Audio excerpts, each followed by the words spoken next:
मैंने आके देखा तो पहले ये मेरा बच्चा भग गया मेरे को देख के। फिर मेरी लुगाई आई मेरे पास और मैं इसको बोला कि तू रोती क्यों है, क्या मर गए? मैं क्यों, मैं मरा नहीं हूँ, मैं जिंदा हूँ, बेटा हूँ, ये आ गया हूँ देख ले। लुगाई को विश्वास पहले हुआ, मैं जिंदा हूँ, भूत नहीं हूँ। मेरे को तो ऐसा महसूस हुआ कि जाए कहीं शमशान पे उठ के आ गया, तो वो लग रही ऐसे ही था। शमशान से उठ के आया, 1:15 बजे उठ के आया, तो मैंने देखा कि अंदर से उठ के आया होगा, ये मैंने तो ये लगा क्योंकि शमशान पास में, इसलिए मेरे को तो वो लगा। एक बार डर गए सब? एक बार तो डर रही थे वो साहब, तो डरेंगे नहीं तो क्या करेंगे, अचानक आया तो। जो आपको शरीर नहीं देखे बुढ़ो भाई तो वह क्या धड़क्यो क्या कोनी आ कोनी आ कोनी मन में जोरावरी बताऊं।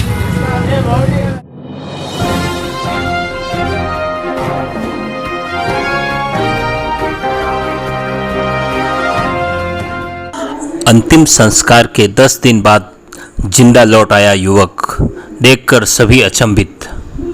आपने कभी सुना है कि मरने के बाद कभी कोई वापस आता है?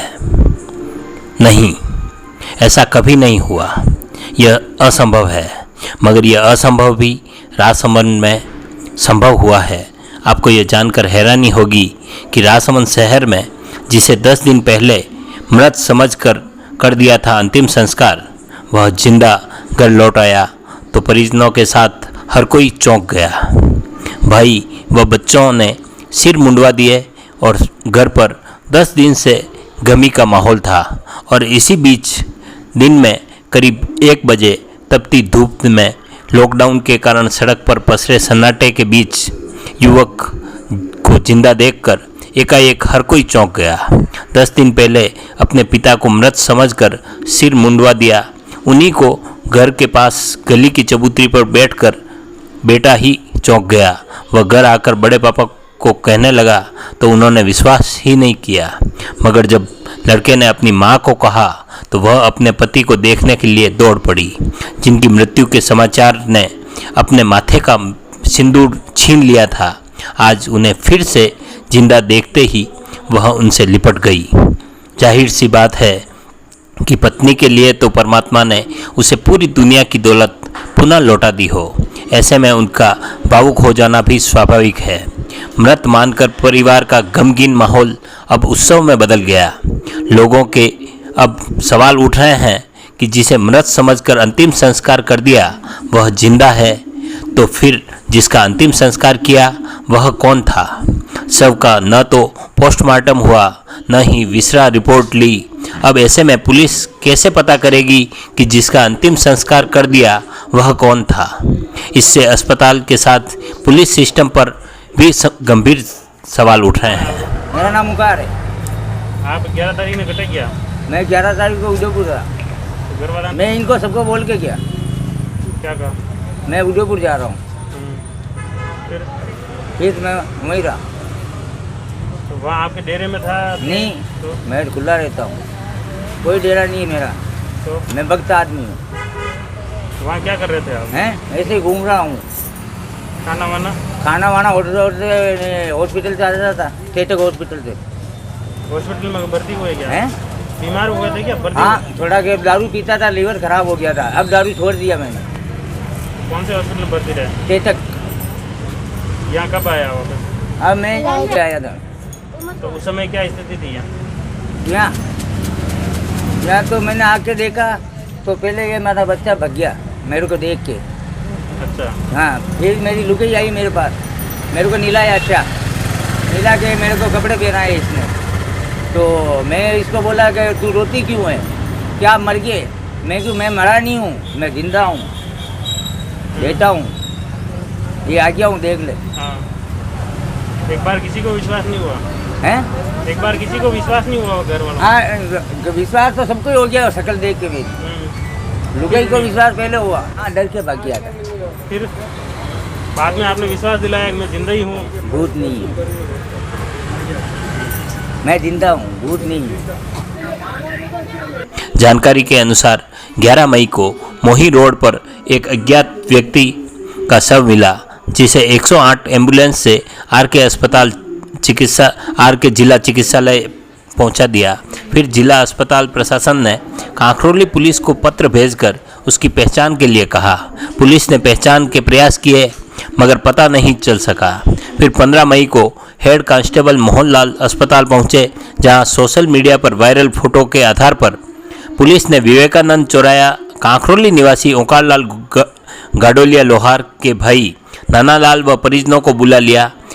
नानालाल ने पुलिस को बताया कि उसके भाई ओंकारलाल के दाएं हाथ में कलाई से लेकर कोहनी तक लंबा चोट का निशान है, वहीं बाएं हाथ की 2 अंगुलियां मुड़ी हुई हैं। ऐसे में अस्पताल प्रशासन व पुलिस ने सब 3 दिन पुराना व डी फ्रीज में होने का हवाला देकर हाथ के निशान मिटने की बात कहकर पुलिस ने परिजनों को सब सौंप दिया। फिर पुलिस व प्रशासन अस्पताल प्रशासन ने बिना पोस्टमार्टम करवाए ही पंचनामा बनाकर शव दे दिया और परिजनों ने ओंकारलाल गाडोलिया लोहार समझकर अंतिम संस्कार भी कर दिया। जानने के लिए साहब वहाँ से जाके मैं आरके में गया था, इनकी लाश देखी तो सेम शकल उसी की मिली साहब, सेम शकल उसी की मिली। तो मेरे भाइयों ने मैंने मेरे भाइयों को पूछा, भाई 2 मेरे भाई साथ थे, उनको पूछा भाई वही है, तो क्या वही है, ठीक है। उनको लेके यहाँ आए भाई दान दस का नहीं, उसको लेके गए, उसका देश बॉडी को लेके आए, फिर उसको जलाना वलाना किया साहब। कोई हमने उसके कपड़े लते तो खोले नहीं जो उसकी पूरी पहचान करे। अब क्योंकि हम तो इस बीमारी से डर रहे थे, सब डर रहे थे, तो हाथ तो किसी ने लगाया नहीं। हम 2-3 जने ने मिलके उसको शमशान में लेके गए थे साहब। बस ये बात हुई साहब, इसके अलावा मैं और आगे कुछ नहीं। कुछ ऐसे बॉडी पे निशान थे क्या ऐसे जिसकी पहचान हो सके? पहचान उसी की, मैंने खाली एक पहचान थी उसको, मैं उसकी उंगलियां टूटी हुई है मेरे भाई की, ये मैंने वहाँ भी बोला, मैं कहा मेरे भाई की उंगलियां टूटी हुई है, और मैंने फिर आगे कुछ नहीं बोला। बस ये बात ही हुई। उंगली मैंने उन्होंने दिखाई, उन्होंने कहा बर्फ में पड़ा रहता हो जाता है ऐसे, बस ये बात निकली थी, इसके अलावा और कोई बात नहीं निकली। उसके बाद चलो ये तो घटनाक्रम हो गया। अब जैसे ही आपके भाई आपके घर लौटा जिंदा, तो आपको कैसा महसूस हो रहा है? मेरे को तो ऐसा महसूस हुआ कि जाए कहीं शमशान पे उठ के आ गया, तो वो लग रही ऐसे ही था। शमशान से उठ के आया, 1:15 बजे उठ गया, तो मैंने देखा कि अंदर से उठ के आया होगा, ये मैंने तो ये लगा, क्योंकि शमशान पास में, इसलिए मेरे को तो वो लगा। एक बार डर गए सब? एक बार तो डर रही थे वो साहब, तो डरेंगे नहीं तो क्या करेंगे, अचानक आया तो है। फिर क्या, फिर इनकी मिसेज ने उसको लेके गई, नवा धोई करवाई, उसको स्नान करवाया, फिर उनको आराम से बैठाया, खाना वाना खिलाया साहब। फिर चौकी में, थाने में बुलाया, चौकी में बुलाया, चौकी में गया, चौकी से वापस थाने में गया। बस ये बात हुई साहब। अब तो आपको विश्वास है आपका भाई? हाँ विश्वास है मेरे को, मेरा भाई जिंदा है साहब। इसमें कोई ना, तो देखो साहब ये मेरा छोटा भाई है, ना तो कोई पुलिस वाले की गलती है साहब, ना कोई हमारी गलती। सेम शक्ल मिलने के हिसाब से उसको लेके आ गए साहब। कोई अपन जानते कि कोई अनाथ होते उसको ही जलाते, हाँ अनाथ होते उसको भी जलाते साहब।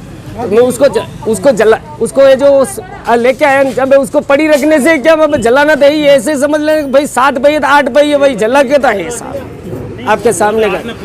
तो बस ये काम किया।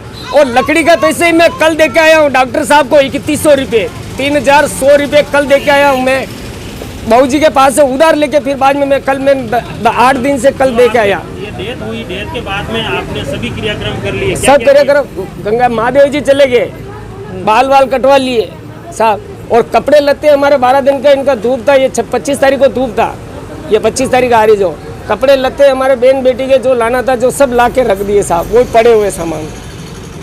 कहाँ पड़े? मेरे भाई साहब के घर पे नादवार है, बड़े वाले भैया के घर पे। कितना भाई हो आप? मैं 7 भैया साहब। पिछले 10 दिनों से परिवार में गमी का माहौल है और अचानक ओंकारलाल घर लौट आया तो परिजन चौंक गए। ओंकारलाल ने बताया कि 11 मई को परिजनों को बताए बगैर ही उदयपुर चला गया था। तबीयत खराब होने पर उदयपुर अस्पताल में भर्ती हो गया, जहां कुछ दिनों बाद छुट्टी मिली और राजसमंद लौटा तो देखा कि उसकी तस्वीर पर माला चढ़ी थी और भाई व बच्चों ने सिर मुंडवा रखे थे। ऐसा है सर, मैं रहती थी भिलवाड़ा, और भिलवाड़े के बाद में मेरा फ़ोन आया था कि भाई तुम्हारा हस्बैंड एक्सपायर हो गया, आपको आना पड़ेगा। ये वहाँ से डेड बॉडी लाए थे। थोड़ी बार क्यों से मेरी मैंने इसको यूँ लग रहा था कि मेरा भाई है। मैं आके बोला भाई निशान जब तक मैं नहीं पाऊँगी और उनके हाथों में जो मेरा नाम होगा तो मैं मान लूँगा मेरा हस्बैंड है, नहीं तो फिर मैं यकीन नहीं कर सकती। क्यों करूँ मैं यकीन? एक बार मैं निशान देख लूँगी तो मेरे को यूँ लगने लग जाएगा कि भाई मेरा हस्बैंड है, उसकी डेथ हो गई। नहीं निशान पाए तो मैं तो कम से कम हो गई कि भाई मेरे को नहीं लग रहा है कि भाई वो मर गई। आपको दिखा ही लाश? हाँ मेरे को दिखाई थी, केवल उसका चेहरा देखा था। चेहरे से आपको क्या लग रहा था? चेहरे से नहीं लग रहा था मेरे को तो मेरा हस्बैंड है। आपने पुलिस और प्रशासन को कहा कि मेरे नहीं है? मैं फिर कैसे करने जाऊँ? मेरे को देखी पूरी लाश तो देखी थी। मैंने उसका चेहरा देखा था। अच्छा, बाकी आपको हाथ वगैरह कुछ नहीं दिखाया? नहीं। ये तो आपको जब दिखाया तब आपने पुलिस को क्या बताया कि ये मेरे पति है कि नहीं है? मेरे को पुलिस को ने पूछा ही नहीं ना। तो फिर आप लाश लाए, आप अंतिम संस्कार करा दिया, आपने बेटे के मुंडन करवा दिया, ये क्यों करवाया? फिर आपको विश्वास था? फिर मुंडन करवाया तो फिर इसके मैं हाथ में जोर सबूत होंगे तो फिर करवाऊँ, तो फिर हमारे समाज में बोलते तो फिर करवाना पड़ेगा। आपको पति उदयपुर रहते हैं? ये मेरे पास ही थे। ये उदयपुर रहते हैं, भीलवाड़ा रहते हैं? ये मेरे पास भीलवाड़ा थे, 2-3 महीने से मतलब इधर आ गए। अच्छा, आप यहाँ नहीं रहते हो भाई के साथ? नहीं रहते। आप बच्चे वगैरह मेरे साथ रहते हैं वहीं भीलवाड़ा ही? वहाँ और कौन है आपके साथ? मेरे साथ मेरा भाई परिवार है ना, वहाँ पर मेरे बुआ जी का लड़के हैं और कुछ मेरे परिवार रहते हैं, उनके साथ रहती हूँ। तो कल आपने जैसे आपके यहाँ घर पे गमी थी, एकदम ये आए आपके पति कितनी बजे, उस समय आपके घर पे क्या चल रहा था? मैं तो वहाँ एकदम से हाथ पैर धोने गई थी, मेरा लड़का आया कि मम्मी पापा आ गए, तो भाई मैंने तो पहचान लिया, मैं तो रोने लगी। मेरा शौक मेरे घर पे आएगा तो मुझे किसी होगी नहीं होगी, तो मैं तो इनको गाँव में लिपट के भाई मैं तो बोला चाहूँ तो मेरे को मिलाने चल, फिर मिला के लाई। इधर घटना के बाद अब कांकरोली थाना पुलिस जांच शुरू कर दी है और आखिर जिसका अंतिम संस्कार कर दिया था वह कौन था, इसको लेकर कांकरोली थाना प्रभारी योगेंद्र व्यास के साथ पूरी टीम इसकी तहकीकात में जुट गई है। बट पुलिस वाला जो बताइए लाश या करनी है तो घंटे में पूरी नहीं बताई गई? बताई हाथ देखो ने आंगलियां देखी, दूजो आको शरीर नहीं देखे। तो पचा के पैक लाया गया था, पैक करने पैकिंग कर रही हो गई। तो बड़ा भाई वाला पूरा शरीर नहीं देखियो? नहीं देखो, छोटो बड़ो भाई तो वह क्या धड़क्यो क्या कोनी आ कोनी आ कोनी। हाँ, पर मैं जोरावरी बताऊं। 12 मई के दिन फ़ोन आया था हॉस्पिटल से कि यहाँ पे कोई एम्बुलेंस वाला बॉडी रखे गया था और वहाँ पे मोर्चरी में बॉडी पड़ी हुई है, जिस पर पीएमओ साहब से भी फ़ोन आया था कि यहाँ पर कोई बॉडी है तो आप जो भी आवश्यक कार्रवाई है वो कराएं। तो मैंने स्टाफ को भेजा था और वहाँ पर आवश्यक कार्रवाई के लिए गए और उसके फ़ोटो वगैरह हमने मीडिया में और सब जगह सर्कुलेट करवाए। जब इसकी तलाश कर रहे थे उसी दौरान यहाँ विवेकानंद चौराहे के गाडुलिया लोहार परिवारों में से कोई वहाँ पर हॉस्पिटल में पहुँचे और इन्होंने उसकी शव की पहचान अपने भाई के होने की शिनाख्त की।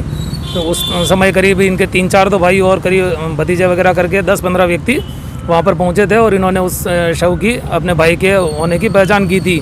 उसी शिनाख्ती के आधार पर इनको पीएमओ साहब से भी मिलवाया था, उनसे भी इन्होंने रिक्वेस्ट की थी कि हमारे भाई की है, हमें सुपुर्द किया जाए। उस आधार पर इन्होंने एप्लीकेशन भी दी कि हमारा भाई है और हम कोरोना भी चल रहा है तो पीएम वगैरह नहीं कराना चाहते हैं, हमारे इसको भाई के शव को हमें अंतिम संस्कार हेतु सुपुर्द किया जाए। और उस रिपोर्ट के आधार पर हमने इनको सब गाडुलिया लोहार परिवार जो है उसको सुपुर्द किया था। उसके बाद इन्होंने जो भी अंतिम संस्कार वगैरह किया था और जो सामाजिक रीति रिवाज है उस हिसाब से कोरोना गाइडलाइन के हिसाब से जो अनुमति था उसका कर रहे थे। कल वापस इन्हीं में से कोई परिवार में से एक व्यक्ति आया कि साहब वो तो हमारा जो भाई था वो तो वापस आ गया है। अतः पूरे मामले की वापस जांच की जा रही है कि अगर ये व्यक्ति वो नहीं था तो फिर वो व्यक्ति कौन है उसके बारे में तलाश की जा रही है। और हुलिये देखने से दोनों लगभग सेम से ही प्रतीत होते हैं, परंतु अब वो व्यक्ति कौन था इसके बारे में भी पूरी जांच पड़ताल की जा रही है और आवश्यक कार्रवाई की जा रही है। अब जैसे पोस्टमार्टम नहीं हो पाया और वो विसरा नहीं हो पाया तो उसमें फिर किस तरह से जांच? उस समय उसके जो फोटोग्राफ्स वगैरह लिए गए थे और जो भी एम्बुलेंस वाला उसको छोड़ के गया था तो उसके आधार पे कि वो कहाँ से लेके आया है, तो आसपास के गाँव से जो भी पब्लिक इंटरफेस है, मीडिया है, उनके माध्यम से इसके फ़ोटोग्राफ्स वगैरह से और इसकी पहचान करवाई जाएगी।